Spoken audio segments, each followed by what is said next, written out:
morning, Life in 4G. It's Coach Donna here. Yeah, wow, I missed yesterday, huh? Sorry about that. Yesterday was just one of those really busy days, and I actually woke up at 1 o'clock in the morning and realized that I didn't do my video. I think it was a little too late at 1 o'clock in the morning because the day had already passed, and I couldn't really come out of the sleep in order to really be give a good, effective thought for the day. So today's thought from yesterday was actually something that I got from a conference that I went to last night.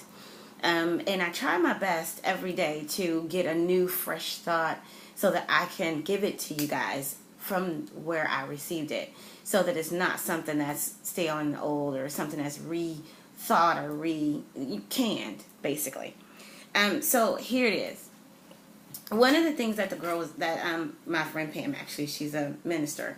It was a conference for women. It was called Mom's Night Out. So they do it every month, and we were there. I actually had to sing last night, so I was a part of the worship ministry. My way of giving back and being a part of this world, showing up in this world like I'm supposed to. At any rate, one of the things that the woman was talking about, Pam was talking about when she was giving the message, was how long do you have to wait to get what you want to have happen for you?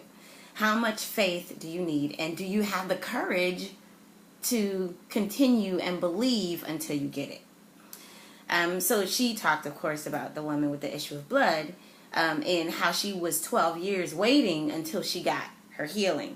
But then she talked about how many ways we can apply that to our lives. And then I began thinking how many things that I have been waiting for a long time. And I think that when you're a business person, when you're a woman, or when you're a person who has dreams and visions, sometimes far off is the dream. The dream is like so far. I remember 10, 15 years ago when I used to tell my friends, one day I'm going to live in California and I won't have to deal with this cold weather and this snow. Just wait, I'm leaving y'all here. And they would be like, oh yeah, you're leaving, blah, blah, blah, blah. But the truth is they didn't believe me. And even a year before I left, I had a going away party and ended up not being able to buy plane tickets to leave because of some things that happened with my son.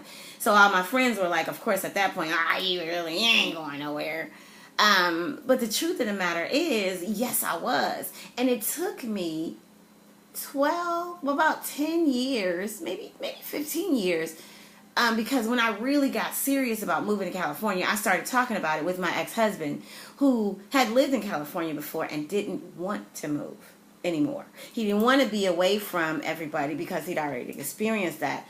And his mother, who was then deceased, made him promise to come home and stay. So he was living out his promise to his mother, even though she was gone. And he was finding happiness where we were. And that wasn't the case for me. I wasn't happy on many levels. Not that I wasn't happy with my marriage, but I wasn't happy with my life in general.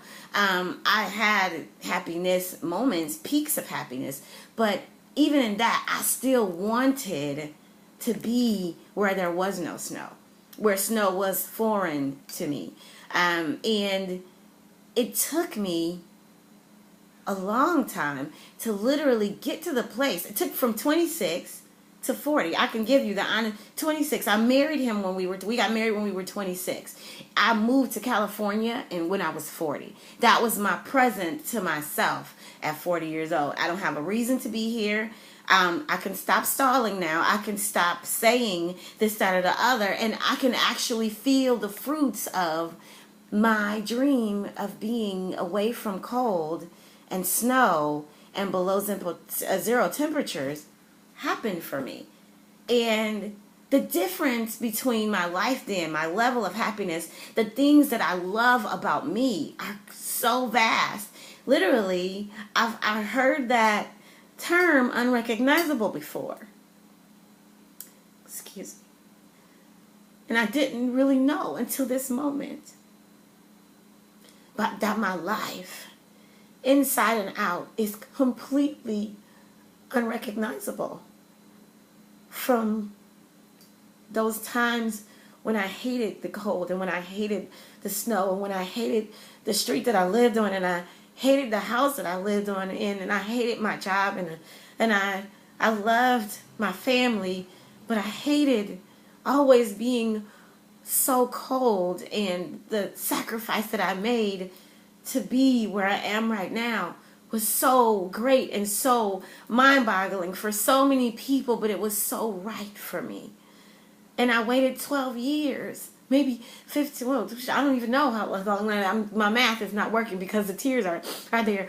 But the truth of the matter is I waited a long time, almost 20 years, 16 years is what I get in my head now that I'm calm enough to do the math. 16 years is what I waited for, to be happy in my own environment, to wake up every day and love my life. And I think of myself, I compare myself as that woman who was in the spot where never having peace and joy and purpose and love of life and everything around you, and not really being able to connect and feel everything because I was in that space of waiting and hoping and wanting for things to be different. And I had the courage to actually make my life different. I'm sorry. And I just want you to understand and know that it's coming. If you can have the courage to just believe beyond the things that make sense to everybody else around you. Doesn't have to make sense to everybody else around you. It really has to make sense to you. Because my move to California made no sense to anyone. My mother, even though she got it, she didn't get it. And now she gets it. But it's still hard for her because I'm away from her. And it's hard for me because even though I get it and I'm living it and I love my life, it's still, the transition isn't completely complete because I'm happy and I love everything. But I still have that tie of, man, I miss my peeps. But the truth of the matter is, those are remnants, and they lop away because I know that when I first moved to California, my life was different in my mind than it was when I was here. And I was talking to my son about that very same thing yesterday because he's an artist, and he's talking about, man, I want to sell my art. Man, I want to sell my art. And I'm like, well, why can't you sell your art? Well, it's different. You know, people don't really accept artists, this, that, and the other. And it's like, babe, let's look on Craigslist. Let's look at places. Let's Google it just for a second so you can see. And then he saw, and he was like, oh, yeah, we are in San Diego. My mind. I don't have that same thought process. I shouldn't have that same thought process of where I was when I was in the part where nobody accepted every part of me, to the place where now I actually can accept every part of me. And I'm here. And he's been living that life of nobody accepting him in all his parts, and nobody making fun of him being an artist, and nobody making fun of him being a creative soul for so long, and having me as his only voice of saying, you're fine, you're not crazy, you're not different, it is you, you're fine just the way you are, to a world of acceptance. And it took the crossover. It took that place where he literally had to have people around him who actually got him. And he's still making the transition in his head from where he was to where he is now. But he has the courage to keep going. So today, from yesterday's message, I want you to get the courage. Find the courage to keep going to the place where you have the breakthrough. Because in that place where you have the breakthrough, everything is different. I'm a witness. My life is completely unrecognizable. I have so much grace and so much peace and so much love in my life and in my heart and in my understanding of everybody else's struggle, that I am able and available to be here and talk to you. And this could not have happened when I was 26. This couldn't have happened when I was 30.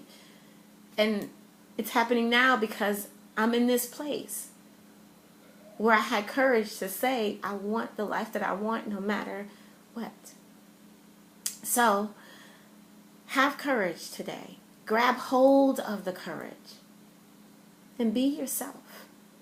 Be strong even in the weak parts.